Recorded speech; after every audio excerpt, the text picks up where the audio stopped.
تانية ودي مهمة جدا بقولها لكل أم أو كل أب، إياكم إجبار الطفل على القبلات أو على الأحضان أو على السلامات أو على البيات في بيت واحد مع حد جاي يزورنا.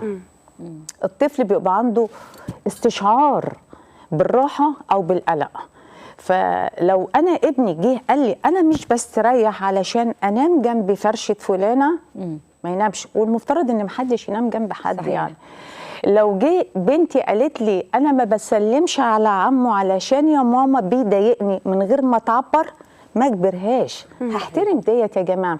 زي الأمهات اللي بتطلع المواصلات وتجبر ولادها إنها تقعد على حجر حد، والطفل بيبقى طول الوقت ملمق ومتضايق.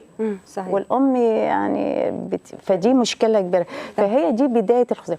لو ادينا المهارات دي لولادنا، انت بتديله إسعافات أولية وتديله مهارات، وكمان في حاجة انت بتبني بينك وبينه، ودي مهمة جدا جدا، جدار كبير من الثقة، ان انت الحامي، انت هتصدقيه، انا اللي هحميك.